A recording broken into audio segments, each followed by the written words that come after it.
हरिओम आत्मीय भक्तजनों, सप्रेम जय श्री हरि। आज का प्रसंग है प्रणाम। प्रणाम हमारी भारतीय संस्कृति में प्रणाम की महिमा अपरंपार है। प्रणाम का परिणाम बहुत सुंदर होता है, इसलिए हमारी संस्कृति में प्रणाम करने की विभिन्न तरीका है। चरण छूकर प्रणाम, हाथ जोड़कर प्रणाम, सर झुकाकर प्रणाम, जय श्री राम कहकर प्रणाम, राधे राधे कहकर प्रणाम, हरिओम कहकर प्रणाम। किसी भी तरीके से प्रणाम यानी अभिवादन जरूर करना चाहिए। प्रणाम की महिमा के विषय में गोस्वामी तुलसीदास जी लिखे हैं, सिया राम मैं सब जग जानी, करहु प्रणाम जोरी जुग पानी। संपूर्ण सृष्टि को सिया राम जानकर मैं दोनों हाथ जोड़कर प्रणाम करता हूँ। प्रणाम की महत्ता प्रतिपादित करते ही उन्होंने बाल कांड में भी लिखा है, प्रात उठ के रघुनाथा, माता पिता गुरु ना वही माथा।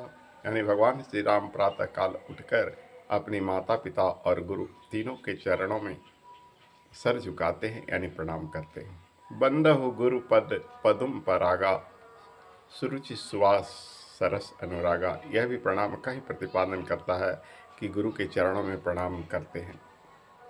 गुरु पितु मातु महेश भवानी, प्रणवो दिन बंधु दिनदानी। इस भी प्रणाम का ही मंत्र है, जिसमें गुरु पितु माता और महेश भवानी को प्रणाम किया गया है। प्रणाम की महत्ता को प्रतिपादित करते हुए सुभाषितानी में श्लोक आता है, अभिवादन शीलस्य नित्यम वृद्धो अपि सेवना, चत्वारि तस्य वर्धन्ते आयुर्विद्या यशोबलम। अपने से बड़े बुजुर्गों को अभिवादन करने से यानी प्रणाम करने से चत्वारि तस्य वर्धन्ते, चार चीज बढ़ता है, आयु, विद्या, यश और बल। सर्वप्रथम आयु बढ़ता है। कहा जाता है मार्कंडेय ऋषि को आयु 7 वर्ष था, लेकिन उनके माता पिता ऋषियों ने उन्हें प्रणाम करने के लिए सिखाया, तो उन्होंने सबसे पहले सप्तऋषियों जो उस मार्ग से जा रहे थे प्रणाम कर दिया। सप्तऋषियों के मुंह से निकल गया चिरंजीवी भवा। देवलोक में हाहाकार मच गया कि सप्तऋषियों की वाणी झूठी हो नहीं सकती है, लेकिन इस बालक की आयु 7 वर्ष है। सप्तऋषियों ने मिलजुल कर उसे अपनी वाणी को सत्य करने के लिए, मिखा न हो ही देवी ऋषि वाणी, यानी देवताओं ऋषियों की वाणी मिर्खा नहीं होती है, तो आशीर्वाद की महत्ता को प्रतिपादित करने के लिए महामृत्युंजय का शरण कहा और उस मार्कंडे के आयु को बढ़ा दिया गया। तो कहते हैं प्रणाम करने से सर्वप्रथम आयु की वृद्धि होती है। आयु, विद्या, दूसरा विद्या की वृद्धि होती है। प्रणाम करने वाले को विद्या मिलती है। विद्या सबसे बड़ा धन है, गुप्त धन है। विद्या से यश मिलता है, बहुत कुछ मिलता है।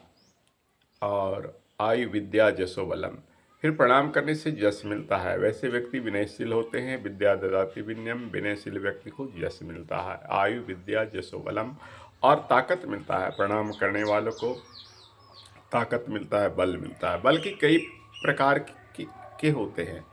बल सिर्फ शारीरिक बल नहीं है। ये न सोचो कि प्रणाम करने से तो मोटे हट्ठा कट्ठा हो जाओगे, ऐसी बात है। बल की भी वृद्धि होगी, रोग मुक्त होगा जीवन आप सबके आशीर्वाद से, तो शारीरिक बल भी मिलेगा, लेकिन सामाजिक बल सबसे ज़्यादा मिलता है। उसमें संगठन का बल सबसे ज़्यादा मिलता है। जिन जिन लोगों को प्रणाम करोगे वे सब आपके हो जाएंगे। दोस्त हो, दुश्मन हो, दुश्मन को भी प्रणाम करोगे तो वो अपनी दुश्मनी भुलाकर दिल से आपका बैठ हो जाएगा।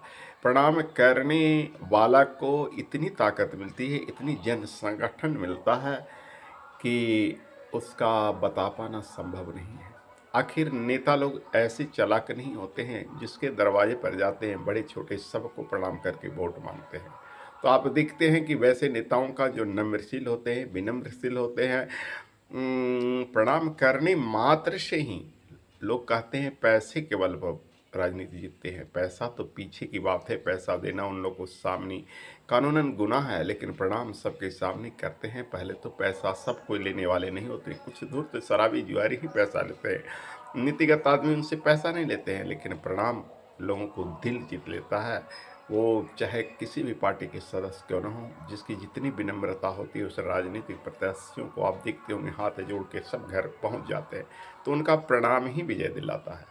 तो प्रणाम का परिणाम अच्छा होता है। इसलिए मेरे प्रिय मित्रों, प्रणाम करना सीखो, परिणाम सुंदर होगा। हरिओम।